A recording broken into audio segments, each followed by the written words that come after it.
ആത്മീയമാമുണർവാലേ ദീപ്തമാക്കണേ. വചനം മഴയായി പെയ്യും, കൃപതൻ നിറവായൊഴുകും. വിടുതൽ നൽകുന്ന വചനം, അറിവിൻ്റെ പൊരുളാകും വചനം. സൗഖ്യമാ ജീവനാ. ആത്മീയ ഉണർവ്. Price the lord. Hallelujah. Mumbai Tabor divine ധ്യാന കേന്ദ്രത്തിൽ നിന്നും ഏവർക്കും പ്രാർത്ഥനാശംസകൾ. ഈ വചന ശുശ്രൂഷയിൽ പങ്കെടുക്കുന്ന നിങ്ങളേവരെയും ദൈവം സമൃദ്ധമായി അനുഗ്രഹിക്കട്ടെ എന്ന് പ്രാർത്ഥിക്കുന്നു.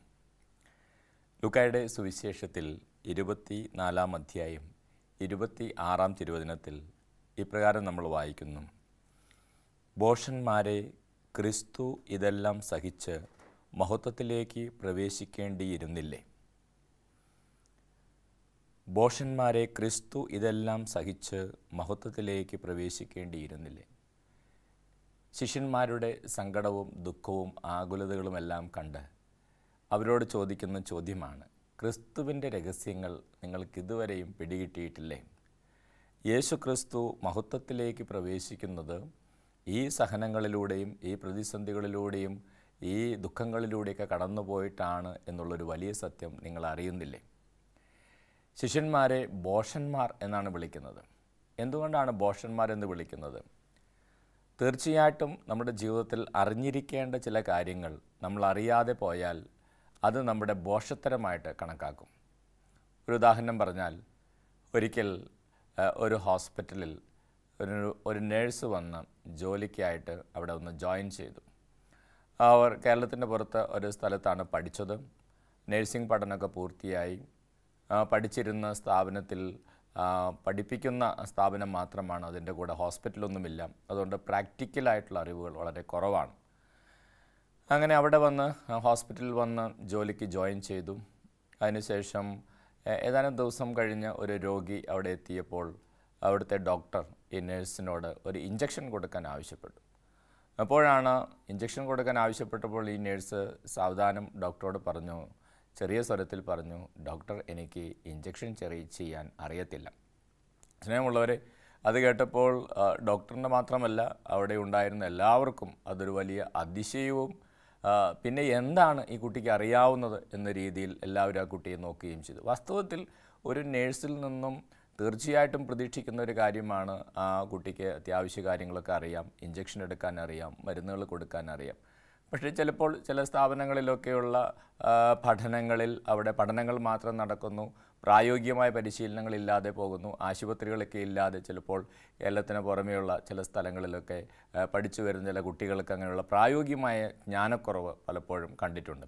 സ്നേഹമുള്ളവരെ, എന്നാലും ആരും പ്രതീക്ഷിക്കുന്നില്ല ഒരു നേഴ്സ് എന്ന നിലയിൽ ഇഞ്ചക്ഷൻ എടുക്കാൻ അറിയുകയില്ല എന്ന് പറഞ്ഞാൽ അതൊരു ഭോഷത്തരമായിട്ടാണ് കണക്കാക്കുക. അതായത് തീർച്ചയായിട്ടും അറിഞ്ഞിരിക്കേണ്ട ഒരു കാര്യം അറിയില്ല എന്ന് പറയുമ്പോൾ അത് ഭോഷത്തരമായിട്ട് കണക്കാക്കും. അപ്പോൾ ഇവിടെ യേശുക്രിസ്തുവിനെക്കുറിച്ച് അറിഞ്ഞിരിക്കേണ്ട ചില രഹസ്യങ്ങളാണ്.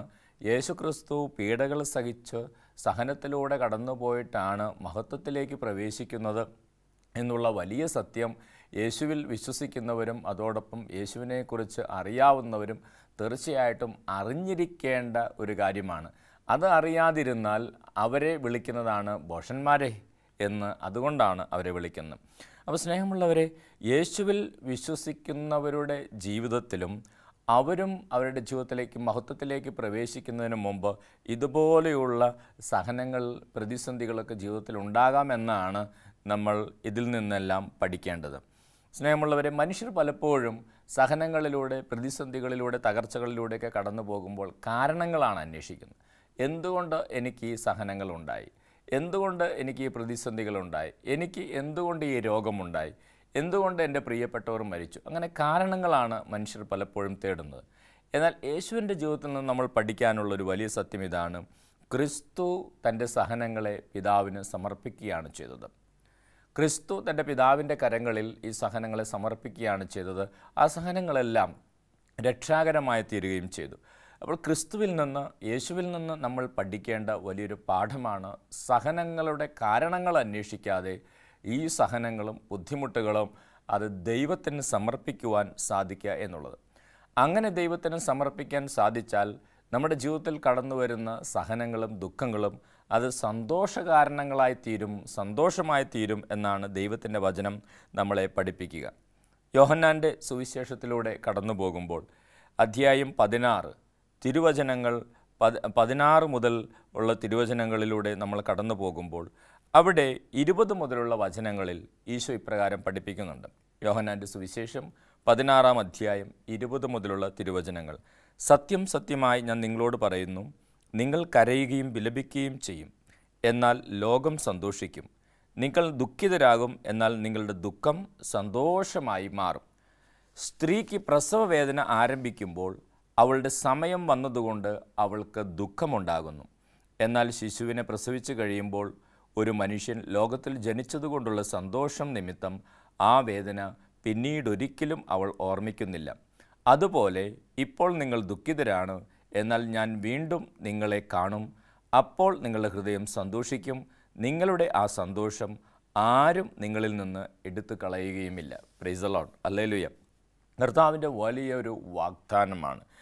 കർത്താവ് ക്രൈസ്തവ ജീവിതത്തിലുണ്ടാകുന്ന സഹനങ്ങളെ ഒരു സ്ത്രീക്ക് പ്രസവവേദന അനുഭവപ്പെടുമ്പോൾ ഉണ്ടാകുന്ന ആ വേദനയോടും ദുഃഖത്തോടുമായിട്ട് ഉപമിക്കുകയാണ്. വളരെ മനോഹരമായിട്ട് അത് വിവരിക്കുകയാണ്. കാരണം ഒരു സ്ത്രീ എത്ര ധൈര്യമുള്ള സ്ത്രീയാണെങ്കിലും പ്രസവവേദന അടുത്തു വരുമ്പോൾ താൻ കടന്നു പോകാനിരിക്കുന്ന ആ വേദനയെക്കുറിച്ച്, സഹനത്തെക്കുറിച്ച് ചിന്തിച്ച് തീർച്ചയായിട്ടും ആ സ്ത്രീ ദുഃഖിതയാകും. എന്നാൽ ഇങ്ങനെ ദുഃഖിതയാകുന്ന സ്ത്രീ ആ വേദനയിലൂടെ, വേദനയിലൂടെയും സഹനത്തിലൂടെയൊക്കെ കടന്നു പോയതിനു ശേഷം ഏതാനും മണിക്കൂറുകൾക്ക് ശേഷം ഒരു ശിശു ജനിച്ച് ആ ശിശുവിൻ്റെ കരച്ചിലും ചിരിയൊക്കെ കാണുമ്പോൾ ആ അമ്മ എല്ലാ ദുഃഖവും മറക്കുന്നു. എല്ലാ ദുഃഖവും മറന്ന് ആ അമ്മയുടെ ജീവിതത്തിൽ വലിയ സന്തോഷമുണ്ടാകുന്നു. പിന്നീട് ഒരിക്കലും ആ കുഞ്ഞിനെ കണ്ട് സന്തോഷിക്കുന്ന അമ്മ ഒരിക്കലും ആ കുഞ്ഞിനെ പ്രസവിക്കാൻ വേണ്ടി എടുത്ത സഹനമോ അപ്പോഴുണ്ടായ വേദനയോ ഒന്നും പിന്നീട് ആ അമ്മ ചിന്തിക്കാറില്ല. കാരണം ആ അമ്മയുടെ ദുഃഖം സന്തോഷമായി മാറി എന്നുള്ളതാണ്. അപ്പോൾ ഇതുപോലെയാണ് ക്രൈസ്തവരുടെ ജീവിതത്തിലെ, അല്ലെങ്കിൽ യേശുവിൽ വിശ്വസിക്കുന്നവരുടെ ജീവിതത്തിലേക്ക് കടന്നു വരുന്ന സഹനങ്ങളെന്ന് കർത്താവ് തിരുവചനത്തിലൂടെ നമ്മളെ ഓർമ്മിപ്പിക്കുകയാണ്. തീർച്ചയായിട്ടും ഇങ്ങനെയുള്ള പ്രതിസന്ധികളിലൂടെ, രോഗങ്ങളിലൂടെ, തകർച്ചകളിലൂടെയൊക്കെ കടന്നു പോകുമ്പോൾ പ്രസവവേദനയെ നേരിടുന്ന സ്ത്രീയെ പോലെ തന്നെ നമ്മളും ഒരുപക്ഷെ സങ്കടത്തിലേക്ക് പോകാം, ആകുലതയിലേക്ക് പോകാം, ടെൻഷനിലേക്കൊക്കെ പോകാം. പക്ഷേ ആ വേദനയെ, ആ സഹനത്തെ അതിജീവിച്ച് കഴിയുമ്പോൾ നിങ്ങളുടെ ദുഃഖം സന്തോഷമായി മാറുമെന്നും ആ സന്തോഷത്തിൻ്റെ അവസരത്തിൽ പിന്നീട് ഈ ദുഃഖങ്ങൾ നമുക്ക് യാതൊരു അസ്വസ്ഥതയും ഉണ്ടാക്കുകയില്ല എന്ന് കർത്താവിൻ്റെ തിരുവചനം നമ്മളെ പഠിപ്പിക്കുകയാണ്. അപ്പോൾ സ്നേഹമുള്ളവരെ, നിങ്ങളുടെ ദുഃഖം സന്തോഷമായി മാറും. പ്രസവവേദനയെക്കുറിച്ച് നമ്മൾ ചിന്തിച്ചാൽ നമുക്കറിയാം, വളരെ വേദനയാണ്, ശക്തമായ വേദനയാണ്. ഒരിക്കലൊരു പുസ്തകത്തിൽ ഞാൻ വായിച്ചു, മനുഷ്യൻ്റെ ശരീരത്തിൽ 20ഓളം അസ്ഥികൾ ഒന്നിച്ച് തകർന്നാൽ ഉണ്ടാകുന്ന വേദനയാണ് പ്രസവ സമയത്ത് ഒരു സ്ത്രീക്ക് അനുഭവപ്പെടുന്നത്. അപ്പോൾ ഒരു സ്ത്രീയിൽ നിന്ന് അമ്മയിലേക്കുള്ള ദൂരമാണത്. ഒരു സ്ത്രീയിൽ നിന്ന് അമ്മയിലേക്കുള്ള ദൂരമാണ് 20 അസ്ഥികൾ ഒരുമിച്ച് ഒടിഞ്ഞാൽ ഉണ്ടാകുന്ന വേദന എന്ന് പറയുന്നത്. ഒരു സ്ത്രീയിൽ നിന്ന് ഒരു അമ്മയിലേക്കുള്ളൊരു ദൂരമാണ്. പക്ഷേ ആ സ്ത്രീ ഒരമ്മയായി കഴിയുമ്പോൾ, കുഞ്ഞിനെ കണ്ടു കഴിയുമ്പോൾ ആ സ്ത്രീ ഒരിക്കലും തൻ്റെ വേദനയെക്കുറിച്ചോ തൻ്റെ സഹനത്തെക്കുറിച്ചോ അല്ലെങ്കിൽ കടന്നുപോയ ആ അവസ്ഥയെക്കുറിച്ചോ തൻ്റെ കരച്ചിലുകളെക്കുറിച്ചോ ദുഃഖങ്ങളെക്കുറിച്ചോ ചിന്തിക്കാറില്ല. അതേസമയം കുഞ്ഞിനെ കണ്ട് സന്തോഷിക്കുകയാണ് ചെയ്തത്. സ്നേഹമുള്ളവരെ, ഇതുപോലെയാണ് നമ്മുടെ ഓരോരുത്തരുടെ ജീവിതത്തിലേക്ക് കടന്നു വരുന്ന സഹനങ്ങൾ എന്ന് കർത്താവ് തിരുവചനത്തിലൂടെ നമ്മളെ ഓർമ്മിപ്പിക്കുകയാണ്. നമ്മളെല്ലാവരും വളരെയധികം സ്നേഹിക്കുന്ന ഇന്ത്യയുടെ, ഭാരതത്തിൻ്റെ പ്രസിഡൻ്റായിരുന്ന APJ അബ്ദുൽ കലാം, അദ്ദേഹം ഒരിക്കൽ ഈ സഹനം, ജീവിതത്തിലേക്ക് കടന്നു വരുന്ന സഹനത്തെക്കുറിച്ച് പറഞ്ഞ ഒരു സെൻറ്റൻസ് വളരെ മനോഹരമാണ്. അദ്ദേഹം ഒരിക്കൽ ഇങ്ങനെയാണ് പറഞ്ഞത്, "There is a ring in a suffering. There is a ring in suffering."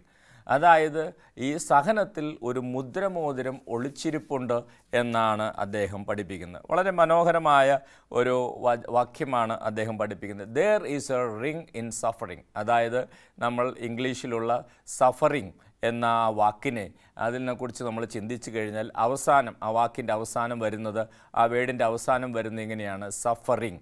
അതായത് റിങ് എന്നാണ് അവസാനിക്കുന്നത്. അപ്പോൾ അതാണ് APJ അബ്ദുൽ കലാം ഓർമ്മിപ്പിക്കുന്നത്, there is a ring in suffering. അതെ, സഹനത്തിലൂടെ കടന്നു പോകുമ്പോൾ അതിൽ ഒരു റിങ്, അതിലൊരു മുദ്രമോതിരം ഒളിച്ചിരിപ്പുണ്ട്. സഹനങ്ങളിലൂടെയും ദുഃഖങ്ങളിലൂടെയും കടന്നു പോകുന്ന ഒരു വ്യക്തിയും നിരാശപ്പെടരുത്, അല്ലെങ്കിൽ ജീവിതം അവസാനിപ്പിക്കുന്നതിനെക്കുറിച്ച് ചിന്തിക്കരുത്. കാരണം വചനം പറയുകയാണ്, അവിടെ ഒരു ദൈവത്തിൻ്റെ ശക്തി അല്ലെങ്കിൽ ദൈവത്തിൻ്റെ അനുഗ്രഹം, ഒരു മുദ്രമോതിരം ഒളിഞ്ഞിരിപ്പുണ്ട് എന്ന് കർത്താവിൻ്റെ തിരുവചനം നമ്മളെ ഓർമ്മിപ്പിക്കുകയാണ്. സ്നേഹമുള്ളവരെ, ഈശോയുടെ ജീവിതത്തിലൂടെ നമ്മൾ കടന്നു പോകുമ്പോൾ ഈശോ ദൈവത്തോട് പ്രാർത്ഥിച്ചു, കയ്പ് നിറഞ്ഞ ഈ കാസ എൻ്റെ ഇഷ്ടമല്ല, ഈ കാസ ഒഴിവാക്കണമേ എന്ന് ഈശോ പ്രാർത്ഥിച്ചിരുന്നു. ഒഴിവാക്കാൻ സാധിക്കുമെങ്കിൽ ഒഴിവാക്കണമേ എന്ന് ഈശോ പ്രാർത്ഥിച്ചിരുന്നു. എങ്കിലും യേശു ദൈവത്തിൽ ആശ്രയിച്ച്, പിതാവിൽ ആശ്രയിച്ച് ഇങ്ങനെ കൂട്ടിച്ചേർത്തു, എൻ്റെ ഇഷ്ടമല്ല, നിൻ്റെ ഇഷ്ടം, അങ്ങയുടെ ഇഷ്ടം നിറവേറട്ടെ. എൻ്റെ പാനപാത്രം ഞാൻ കുടിക്കേണ്ടതല്ലയോ, നിൻ്റെ കരങ്ങളിൽ എൻ്റെ ആത്മാവിനെ ഞാൻ സമർപ്പിക്കുന്നു.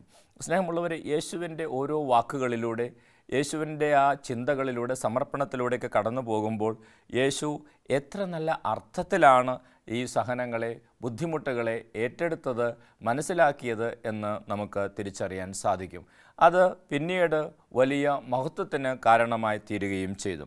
തിരുവചനങ്ങളിലൂടെ നമ്മൾ കടന്നു പോകുമ്പോൾ കർത്താവ് പത്രോസിലൂടെ ചില കാര്യങ്ങൾ നമ്മൾ ഓർമ്മിപ്പിക്കുന്നുണ്ട്. പത്രോസിൻ്റെ ലേഖനത്തിൽ, പത്രോസിൻ്റെ 1-ാം ലേഖനത്തിൽ 4-ാം അധ്യായത്തിൽ 12 മുതൽ 19 വരെയുള്ള തിരുവചനങ്ങളിൽ ക്രൈസ്തവരുടെ ജീവിതത്തിലേക്ക് കടന്നു വരുന്ന സഹനങ്ങളെക്കുറിച്ച് പത്രോസ് ലീഹ ഇങ്ങനെ പഠിപ്പിക്കുന്നുണ്ട്.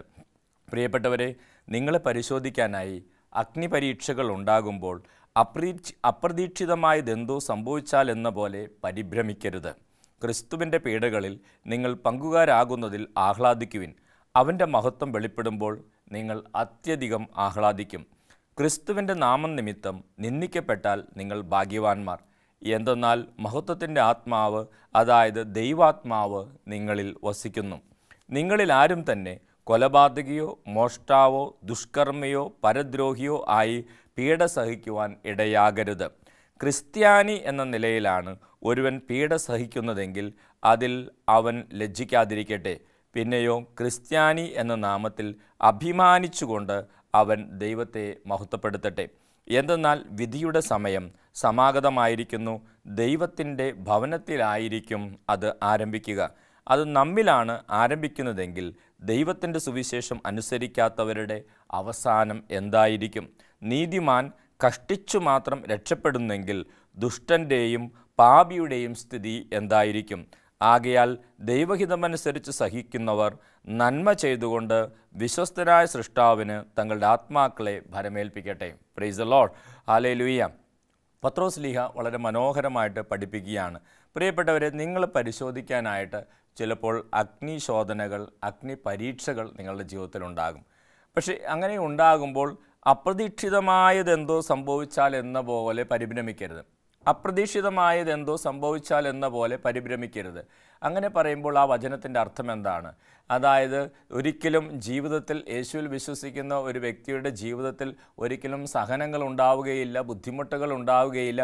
അങ്ങനെയാണ് പ്രതീക്ഷിച്ച് ജീവിക്കുന്നതെങ്കിൽ ഒരു വ്യക്തിയുടെ ജീവിതത്തിൽ പെട്ടെന്ന് ഒരു സഹനം വരുമ്പോൾ, ഒരു സങ്കടം വരുമ്പോൾ ആ വ്യക്തി ചിലപ്പോൾ സങ്കടപ്പെടും, ഒത്തിരി അസ്വസ്ഥപ്പെടും. അത് അപ്രതീക്ഷിതമായതുപോലെ കരുതി ഒരുപക്ഷെ നിരാശയിലേക്ക് പോകും. അതുകൊണ്ട് പത്രോസ് ലീഹ പറയുകയാണ്, ഒരു ക്രൈസ്തവൻ്റെ ജീവിതത്തിൽ, യേശുവിൽ വിശ്വസിക്കുന്ന ഒരു വ്യക്തിയുടെ ജീവിതത്തിൽ സഹനങ്ങളും ബുദ്ധിമുട്ടുകളും അപ്രതീക്ഷിതം എന്നതുപോലെ കണക്കാക്കരുത്. ജീവിതത്തിൽ അവയൊക്കെ ഉണ്ടാകും. അത് ജീവിതത്തിൻ്റെ ഭാഗമാണ്. കാരണം ശിഷ്യൻ ഗുരുവിനേക്കാൾ വലിയവനല്ല. ഗുരുവായ യേശുവിൻ്റെ ജീവിതത്തിൽ ഇത്രയും സഹനങ്ങളും പ്രതിസന്ധികളും ഉണ്ടായെങ്കിൽ തീർച്ചയായിട്ടും ആ യേശുവിൻ്റെ ശിഷ്യരുടെ ജീവിതത്തിൽ, അല്ലെങ്കിൽ ആ യേശുവിനെ ജീവിതത്തിൽ രക്ഷകനും നാഥനുമായി സ്വീകരിച്ചിരിക്കുന്നവരുടെ ജീവിതത്തിലും സഹനങ്ങളും ബുദ്ധിമുട്ടുകളും ഉണ്ടാകും. പക്ഷേ ഈ ദുഃഖങ്ങൾ ദുഃഖങ്ങളിൽ അവസാനിക്കാനുള്ളതല്ല, ഈ സങ്കടങ്ങൾ സങ്കടങ്ങളിൽ അവസാനിക്കാനുള്ളതല്ല, അത് മഹത്വമായി തീരാനുള്ളതാണ്. അതാണ് കർത്താവിൻ്റെ വചനം നമ്മളെ പഠിപ്പിക്കുന്നത്. അതുകൊണ്ട് പത്രോസ് ലീഹ പറയുകയാണ്, നിങ്ങളുടെ ജീവിതത്തിൽ ഇങ്ങനെയുള്ള സഹനങ്ങളും ബുദ്ധിമുട്ടുകളൊക്കെ ഉണ്ടാകുമ്പോൾ അപ്രതീക്ഷിതമായതെന്തോ സംഭവിച്ചതെന്നതുപോലെ നിങ്ങൾ പരിഭ്രമിക്കരുത് എന്ന് കർത്താവിൻ്റെ വചനം പഠിപ്പിക്കുക. എന്നിട്ട് പത്രോസ് ലീഹ ഇങ്ങനെ പറയുകയാണ്, നിങ്ങൾ ആഹ്ലാദിക്കുകയാണ് വേണ്ടത്. നിങ്ങൾ ആഹ്ലാദിക്കണം. അങ്ങനെയുള്ള സഹനങ്ങളിലൂടെ സങ്കടങ്ങളിലൂടെ കടന്നു പോകുമ്പോൾ നിങ്ങൾ ആഹ്ലാദിക്കണം. എന്തിനാണ് ആഹ്ലാദിക്കേണ്ടത്? ക്രിസ്തുവിൻ്റെ പീഡകളിൽ നിങ്ങൾ പങ്കുകാരാകുന്നതിൽ. ക്രിസ്തുവിൻ്റെ പീഡകളിൽ പങ്കുകാരാകുന്ന നമ്മുടെ ഗുരുവായ യേശുക്രിസ്തുവിൻ്റെ പീഡകളിൽ പങ്കുകാരാകുന്നതിൽ നിങ്ങൾ ആഹ്ലാദിക്കുവിൻ. അങ്ങനെ ആഹ്ലാദിക്കാൻ നിങ്ങൾക്ക് സാധിച്ചാൽ എന്തു സംഭവിക്കും? അവൻ്റെ മഹത്വം വെളിപ്പെടുമ്പോൾ നിങ്ങൾ അത്യധികം ആഹ്ലാദിക്കുകയും ചെയ്യും. അവൻ്റെ മഹത്വം വെളിപ്പെടുന്ന ദിവസം നിങ്ങൾ അത്യധികം ആഹ്ലാദിക്കുവാൻ ഈ ദൈവം ഇടവരുത്തുകയും ചെയ്യും എന്ന് പറയുന്നു. എന്നിട്ട് പത്രോസ് വളരെ മനോഹരമായിട്ട് പഠിപ്പിക്കുകയാണ്, ക്രിസ്തുവിൻ്റെ നാമം നിമിത്തം നിന്ദിക്കപ്പെട്ടാൽ നിങ്ങൾ ഭാഗ്യവാന്മാർ. ക്രിസ്തുവിൻ്റെ നാമം നിമിത്തമാണ് നിങ്ങൾ നിന്ദിക്കപ്പെടുന്നതെങ്കിൽ, പീഡിപ്പിക്കപ്പെടുന്നതെങ്കിൽ നിങ്ങൾ ഭാഗ്യവാന്മാർ. സ്നേഹമുള്ളവരെ, ഈ അടുത്ത കാലത്തായിട്ട് നമുക്കെല്ലാവർക്കും അറിയാം, സിസ്റ്റർ റാണി മരിയ സിസ്റ്റർ, ആ സിസ്റ്ററിനെയും വിശുദ്ധ പദവിയിലേക്ക് ഉയർത്തുന്നതിനുള്ള നടപടികൾ നടന്നുകൊണ്ടിരിക്കുകയാണ്. അപ്പോൾ ഈ സിസ്റ്റർ ഇങ്ങനെ നമുക്കറിയാം നോർത്ത് ഇന്ത്യയിൽ പ്രവർത്തിച്ചു കൊണ്ടിരിക്കുകയായിരുന്നു. യേശുവിന് വേണ്ടി പ്രവർത്തിച്ചു കൊണ്ടിരിക്കുമ്പോൾ പാവപ്പെട്ടവരായിട്ടുള്ള മനുഷ്യരുടെ, സ്ത്രീകളുടെയൊക്കെ ഉന്നമനത്തിന് വേണ്ടിയൊക്കെ പ്രവർത്തിച്ചു കൊണ്ടിരിക്കുമ്പോഴാണ് ഏതാനും വ്യക്തികൾ ആ സിസ്റ്ററിനെതിരായിട്ട് മാറുകയും പിന്നീട് ആ സിസ്റ്ററിനെ കുത്തി കൊലപ്പെടുത്തുകയും ചെയ്തത് നമുക്കെല്ലാവർക്കും അറിയാം. ഏതാനും വർഷങ്ങൾ കഴിഞ്ഞു. പിന്നീട് ആ കൊലപാതകി പോലും മാനസാന്തരപ്പെട്ട് ആ കുടുംബത്തോടൊക്കെ മാപ്പപേക്ഷിച്ച ചരിത്രമൊക്കെ നമുക്കറിയാം. ഇപ്പോൾ ആ സിസ്റ്ററിൻ്റെ വിശുദ്ധ പദവിയിലേക്ക് ആ സിസ്റ്ററിനെ നയിക്കുന്നതിന് ആവശ്യമായിട്ടുള്ള നാമകരണ പരിപാടികൾ മുമ്പോട്ട് പോകുമ്പോൾ ഒരു വലിയ സത്യമാണ്, ആ ദിവസങ്ങളിൽ നമ്മളെല്ലാവരും സങ്കടപ്പെട്ടു. ക്രിസ്തുവിൻ്റെ നാമനിമിത്തമാണ് ആ സിസ്റ്റർ പീഡിപ്പിക്കപ്പെട്ടത്. യേശുവിൻ്റെ നാമനിമിത്തമാണ് ആ സിസ്റ്റർ കൊല ചെയ്യപ്പെട്ടത്. എന്നാൽ ഇന്ന് വലിയൊരു മഹത്വത്തിലേക്ക് ആ സിസ്റ്ററിനെ ദൈവം ആനയിക്കുകയാണ്. വലിയൊരു മഹത്വത്തിലേക്ക് തിരുസഭ അത് തിരിച്ചറിഞ്ഞ് പരിശുദ്ധാത്മാവ് തിരുസഭയ്ക്ക് വെളിപ്പെടുത്തി കൊടുത്തനുസരിച്ച് ആ സിസ്റ്ററിനെ വിശുദ്ധ പദവിയിലേക്ക് ഉയർത്താനുള്ള നടപടികൾ മുമ്പോട്ട് പോവുകയാണ്. അപ്പോൾ സ്നേഹമുള്ളവരെ, അതാണ് ദൈവത്തിൻ്റെ വചനം നമ്മളെ പഠിപ്പിക്കുന്നത്.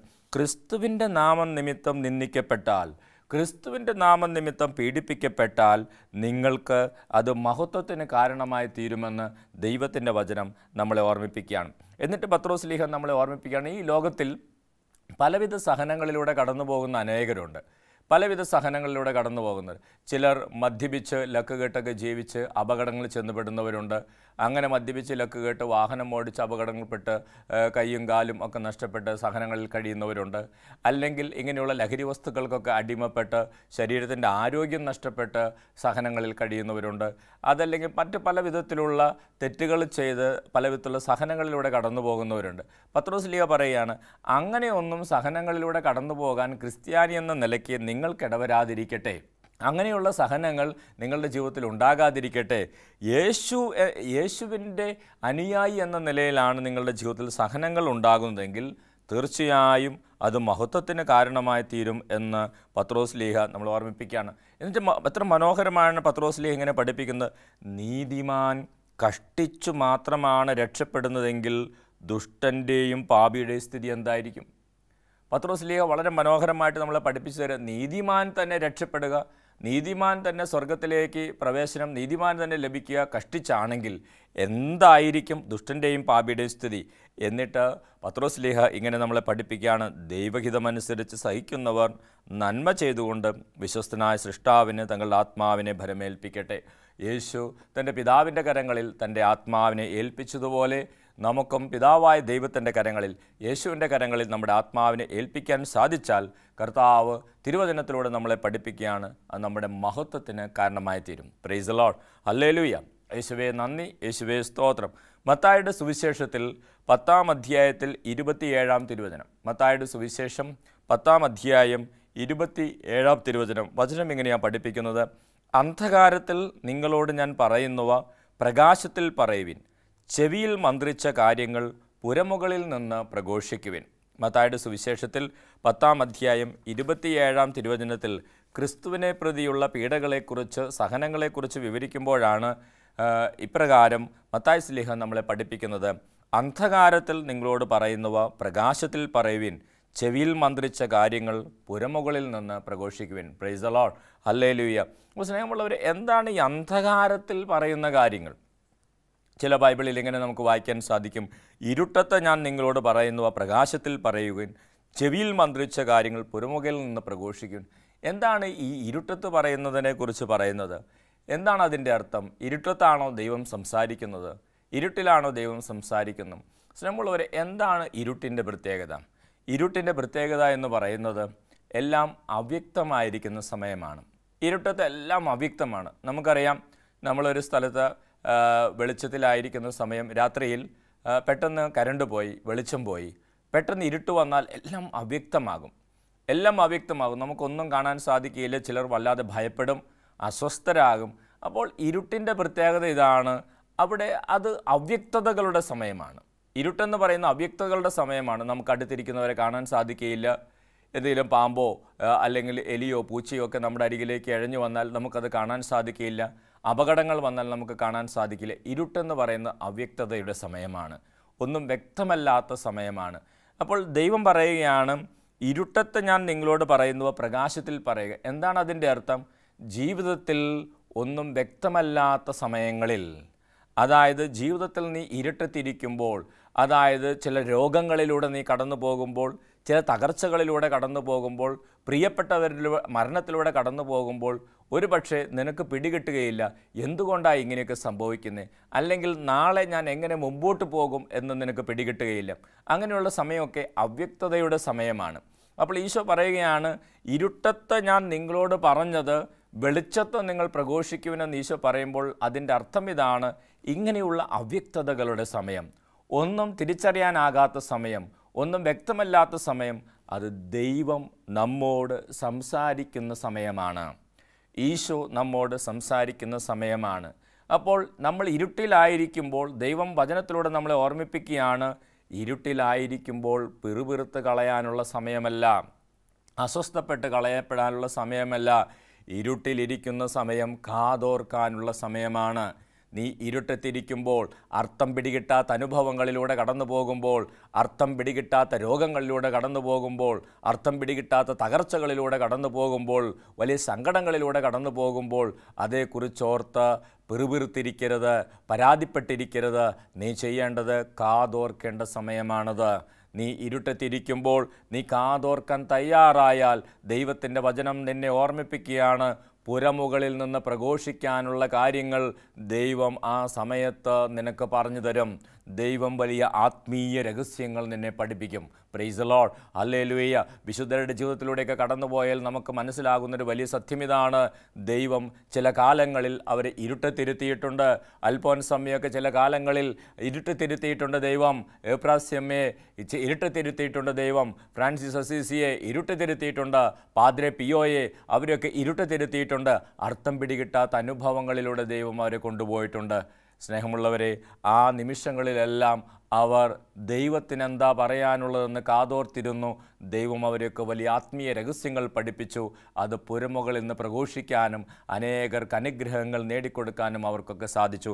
അപ്പോൾ ദൈവത്തിൻ്റെ വചനം പറയുകയാണ്, ഇരുട്ടത്ത് ഞാൻ നിങ്ങളോട് പറയുന്നവ പ്രകാശത്തിൽ പറയുവിൻ, ചെവിയിൽ മന്ത്രിച്ച കാര്യങ്ങൾ പുരമുകളിൽ നിന്ന് പ്രഘോഷിക്കുവിൻ. സ്നേഹമുള്ളവരെ, ഇരുട്ട് ദുഃഖങ്ങളിൽ, സങ്കടങ്ങളിൽ, അവ്യക്തമായ സാഹചര്യങ്ങളിലായിരിക്കുമ്പോൾ അത് പിറുപിറുക്കാനുള്ള സമയമായിട്ടെടുക്കരുത്, അത് കാതോർക്കാനുള്ള സമയമായിട്ടെടുക്കണം, അത് ദൈവത്തിൻ്റെ സ്വരം കേൾക്കാനുള്ള സമയമായിട്ടെടുക്കണം.